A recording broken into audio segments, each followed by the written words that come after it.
नमस्कार दोस्तों, स्वागत है आपका अपने YouTube channel youth study point पर। आज है 20 जुलाई 2020 और 20 जुलाई 2020 को जितने भी महत्वपूर्ण प्रश्न हमारी प्रतियोगिता परीक्षाओं को प्रभावित कर सकते हैं, उन सभी पर हम एक विस्तृत चर्चा करने जा रहे हैं।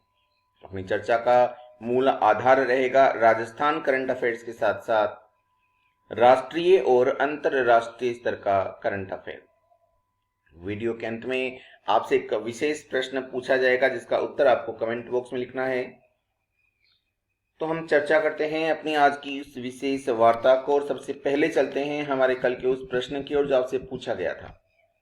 राजस्थान के किस किसान को हलधर ऑर्गेनिक फार्मर राष्ट्रीय अवार्ड 2019 दिया गया है?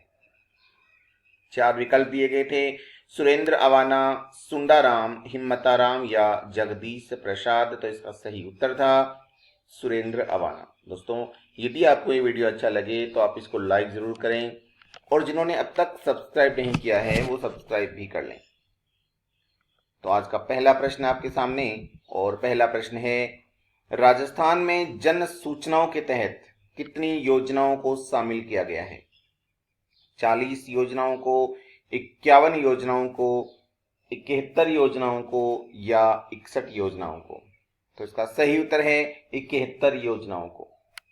राजस्थान में कुल 40 विभागों की 71 योजना यानी 71 योजनाओं को जन सूचना पोर्टल पर उपलब्ध कराया गया है।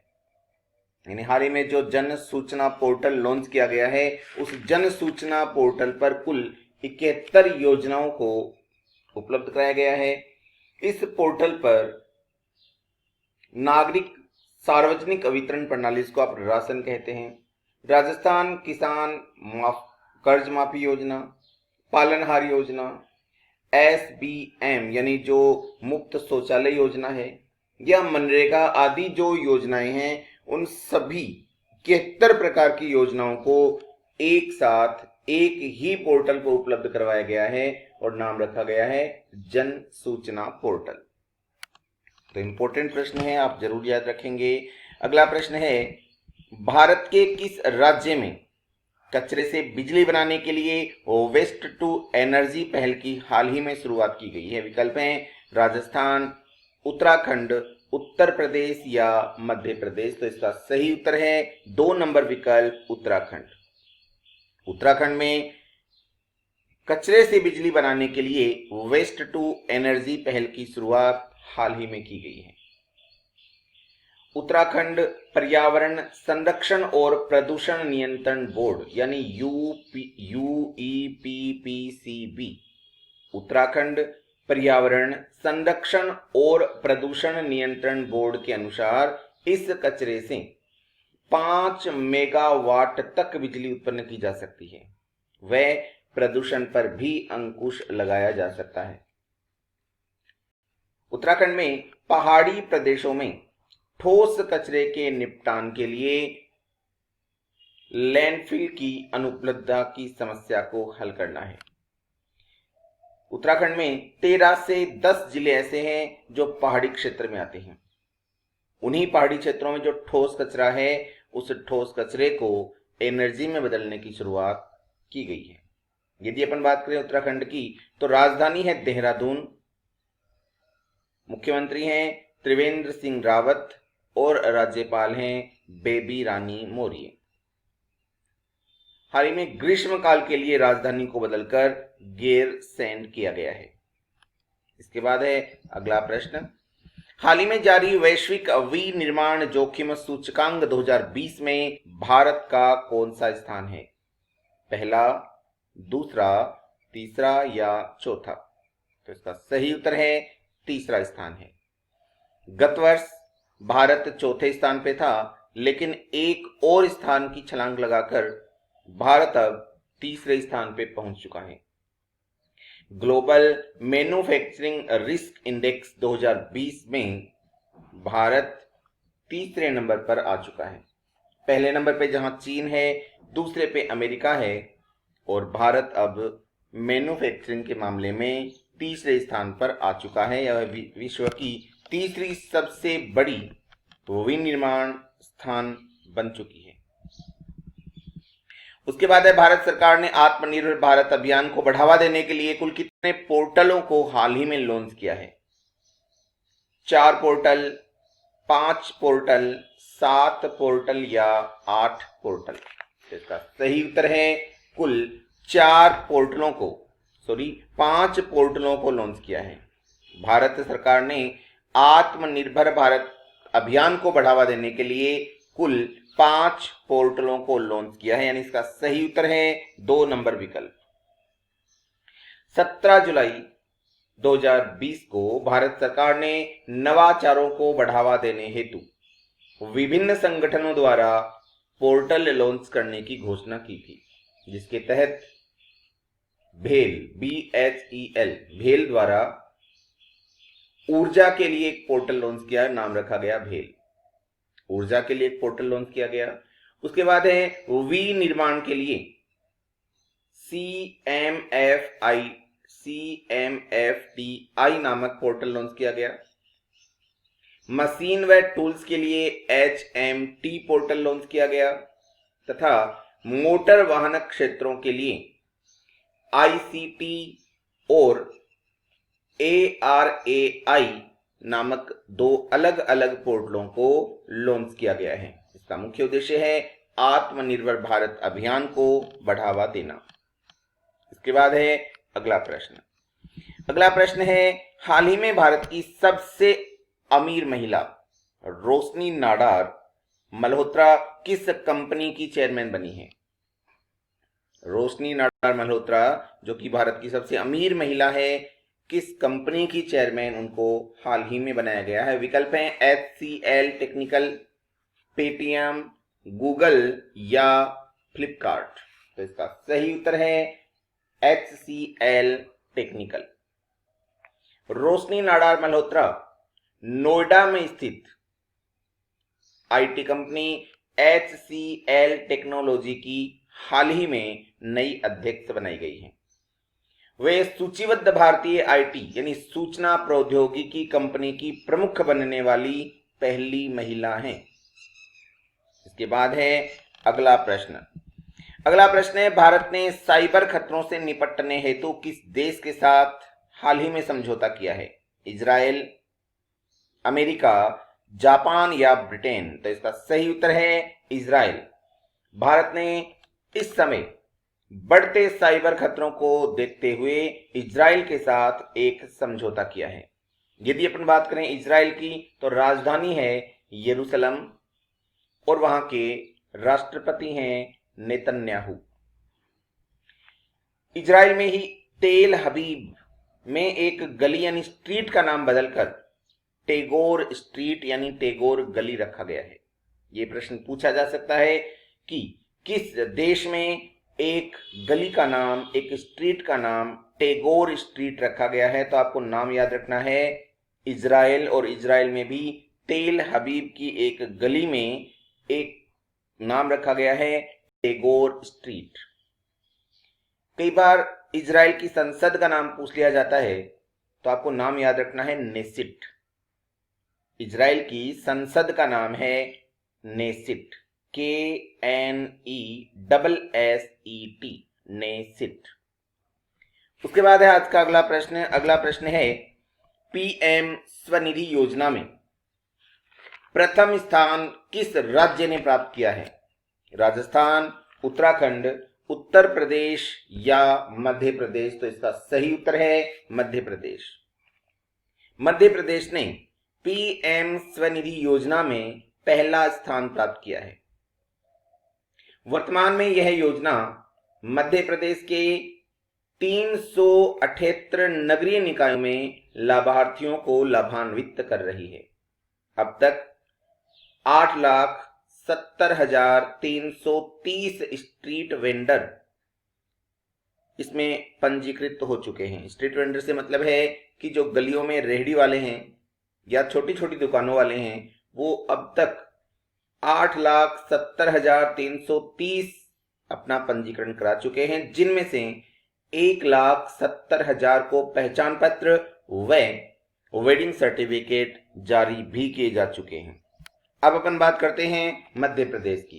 तो मध्य प्रदेश की राजधानी है भोपाल, मुख्यमंत्री हैं शिवराज सिंह चौहान व राज्यपाल हैं लालजी टंडन। लालजी टंडन इस समय अस्वस्थ चल रहे हैं, अतः उत्तर प्रदेश की राज्यपाल आनंदीबेन पटेल को अतिरिक्त प्रभार दिया हुआ है। मध्य प्रदेश में ही रोजगार सेतु अभियान प्रारंभ किया गया, जीवन शक्ति कार्यक्रम प्रारंभ किया गया, इसके अलावा टॉप पेरेंट कार्यक्रम छात्रों के लिए स्टार्ट किया गया, सबको रोजगार मिलेगा योजना भी मध्य प्रदेश में प्रारंभ की गई थी। इसके अलावा चरण पादुका पहल भी मध्य प्रदेश में तब प्रारंभ की गई थी जब बहुत सारे काम करने वाले जो मजदूर हैं वो एक राज्य से दूसरे राज्य में जा रहे थे और उनके पास चप्पलें नहीं थी, तो उनके लिए चरण पादुका पहल शुरू की। मध्य प्रदेश में ही सबसे खराब शिशु मृत्यु दर है। हाल ही में रोको टोको अभियान मध्य प्रदेश में शुरू किया गया है, जिसके तहत यदि कोई व्यक्ति बिना मास्क मिलता है तो उसे रोका जाएगा, एक मास्क दिया जाएगा और उसके बदले उसे 20 रुपए लिए जाएंगे। इसके बाद है आज का अगला प्रश्न। अगला प्रश्न है, किस आईआईटी संस्थान ने आसपास के परिवेश को कोविड-19 से मुक्त करने के लिए एक पैराबैंगनी सैनिटाइजिंग उत्पाद शुद्ध को विकसित किया है? तो वह कौन सा आईआईटी संस्थान है? IIT Delhi, IIT Mumbai, IIT Chennai या आईआईटी कानपुर? तो इसका सही उत्तर है आईआईटी कानपुर। आईआईटी कानपुर के इमेजिनरी लेबोरेटरी विभाग ने एक अल्ट्रावायलेट, जिसको आप यूवी यानी सैनिटाइजिंग उत्पाद शुद्ध को विकसित किया है। यह अत्यधिक घने स्थान, विशेषकर अस्पताल, होटल, शॉपिंग मॉल, बड़े कार्यालय व स्कूलों के आसपास के वातावरण को सैनिटाइज करने में मदद करता है। शुद्ध के प्रत्येक प्रभाग में 15 वोल्ट की 6 अल्ट्रावायलेट लाइट्स लगाई गई हैं, जिन्हें दूर से और व्यक्तिगत रूप से मॉनिटर किया जा सकता है व आसपास के वातावरण को सैनिटाइज किया जा सकता है। इसके बाद है अगला प्रश्न। अगला प्रश्न है, तलासेंट सूचकांक के अनुसार राजस्थान कोरोना के लिहाज से कौन सा सबसे बड़ा जोखिम वाला राज्य है?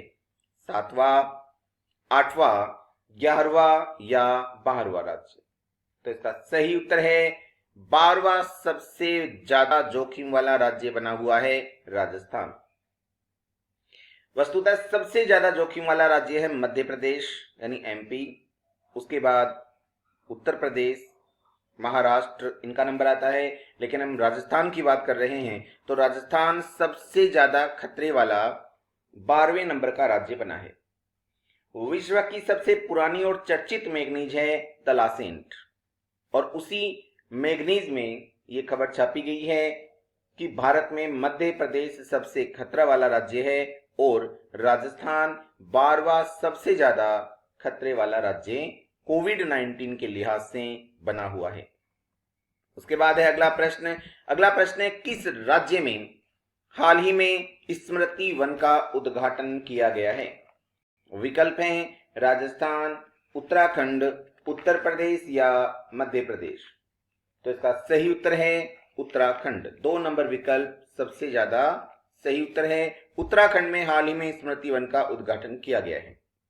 देखिए, उत्तराखंड में एक पर्व मनाया जाता है हरेला पर्व, जो साल में 3 बार मनाया जाता है। फसल जब भी उगाई जाती है उससे पहले हरेला पर्व मनाया जाता है, और उसी हरेला पर्व के अवसर पर स्मृति वन का उद्घाटन उत्तराखंड के मुख्यमंत्री श्री त्रिवेंद्र सिंह रावत द्वारा किया गया।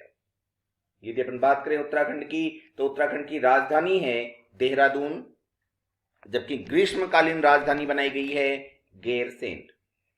मुख्यमंत्री हैं त्रिवेंद्र सिंह रावत और राज्यपाल हैं बेबी रानी मौर्य। उत्तराखंड में दृष्टि पोर्टल कोविड-19 के लिए लॉन्च की गई। बेरोजगारों हेतु होप पोर्टल चालू किया गया।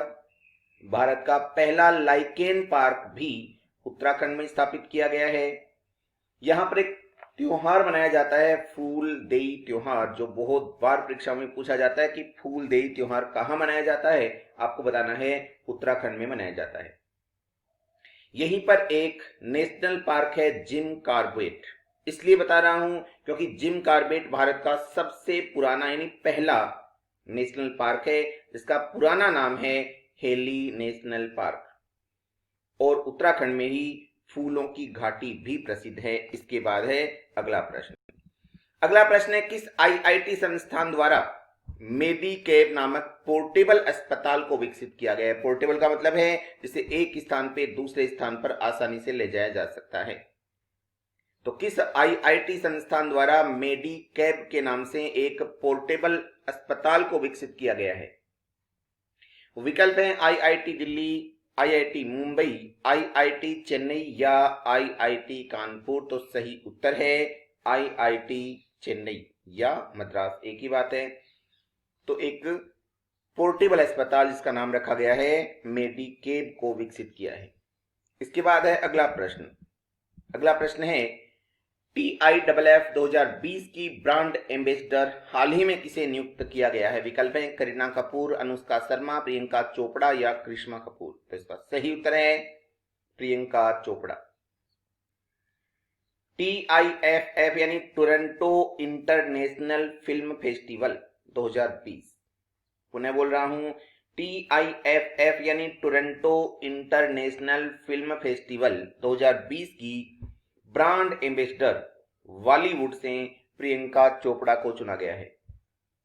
इसमें कुल 50 ब्रांड एम्बेसडर चुने गए हैं, जिसमें बॉलीवुड से अनुराग कश्यप और प्रियंका चोपड़ा इन दो को चुना गया है। TIFF का कार्यक्रम 10 सितंबर से 19 सितंबर तक चलेगा और कोविड-19 को देखते हुए यह पूर्ण रूपेण डिजिटल होगा। इसके बाद है अगला प्रश्न, किस राज्य सरकार ने समाधान से विकास नामक वन टाइम सेटलमेंट योजना को शुरू किया है। विकल्प हैं राजस्थान, हरियाणा, उत्तर प्रदेश या मध्य प्रदेश। तो इसका सही उत्तर है हरियाणा। हम बात करते हैं सबसे पहले कि वन टाइम सेटलमेंट योजना है क्या। तो हरियाणा के जिन लोगों ने लोन ले रखा है या उनका टैक्स बकाया है और अभी तक जमा नहीं हुआ है, तो बिना किसी कानूनी प्रक्रिया के, बिना किसी केस मुकदमे के उनके साथ सेटलमेंट किया जाएगा। उनके लोन टैक्स आदि को कम ज्यादा किया जाएगा और उनकी जो समस्याएं हैं उनको दूर किया जाएगा। इसी का नाम रखा गया है वन टाइम सेटलमेंट योजना। तो ये प्रारंभ की गई है हरियाणा में। हरियाणा के बारे में यदि अपन बात करें तो राजधानी है चंडीगढ़, मुख्यमंत्री हैं मनोहर लाल खट्टर और राज्यपाल हैं सत्यदेव नारायण आर्य। हरियाणा में ही हेल्प मी नामक एक मोबाइल ऐप शुरू की गई है। हरियाणा में ही योगशालाएं खोली जाएंगी, जिसमें 1000 आयुष असिस्टेंट व 22 आयुष कोचों की स्थापना होगी। हरियाणा पहला राज्य बना है जहां 75% नौकरी निजी क्षेत्र में भी अपने स्थानीय लोगों के लिए आरक्षित की गई हैं, जिनका पेमेंट 50,000 से कम है उनके लिए। इसके बाद है अगला प्रश्न।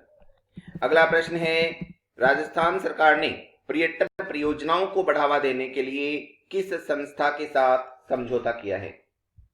विकल्प हैं यूनेस्को, विश्व बैंक, MHRD या इनमें से कोई भी नहीं। तो सही उत्तर है यूनेस्को। राजस्थान सरकार ने पर्यटन परियोजनाओं को बढ़ावा देने के लिए यूनेस्को के साथ हाल ही में समझौता किया है। यदि अपन यूनेस्को की बात करें तो इसकी स्थापना 4 नवंबर 1945 को हुई और 1946 में भारत इसका सदस्य बना। इसके वर्तमान अध्यक्ष हैं आंद्रो अजोलो। वर्तमान अध्यक्ष हैं आंद्रे अजोलो। 2019 तक यूनेस्को द्वारा 1121 स्थलों को विश्व धरोहर के रूप में घोषित कर चुका है। इसके बाद है आज का अगला प्रश्न। अगला प्रश्न है, राजस्थान सरकार द्वारा गांवों में बनाए जाने वाले गौरव पथ का नाम बदलकर क्या रखा गया है। वो विकल्प हैं ग्रामीण विकास पथ, ग्रामीण विकास अटल पथ, ग्रामीण विकास राजीव पथ या ग्रामीण विकास इंदिरा पथ? तो इसका सही उत्तर है 1 नंबर विकल्प, ग्रामीण विकास पथ। वर्तमान सरकार में गौरव पथ का नाम बदलकर ग्रामीण विकास पथ रखा है। पूर्व वसुंधरा राजे सरकार द्वारा ग्रामीण इलाकों में सड़कों की स्थिति में सुधार करने हेतु ग्रामीण गौरव पथ यानी कि GGPY योजना को प्रारंभ किया था, जिसमें कुल 7,359 किलोमीटर सड़कें बनाने का लक्ष्य प्रस्तावित था। वर्तमान सरकार ने उसका नाम बदलकर ग्रामीण विकास पथ रखा है।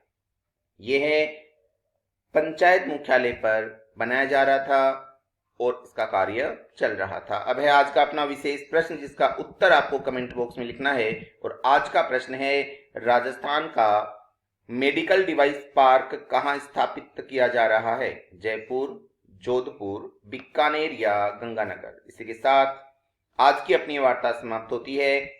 कल पुनः मिलेंगे, तब तक के लिए जय हिंद।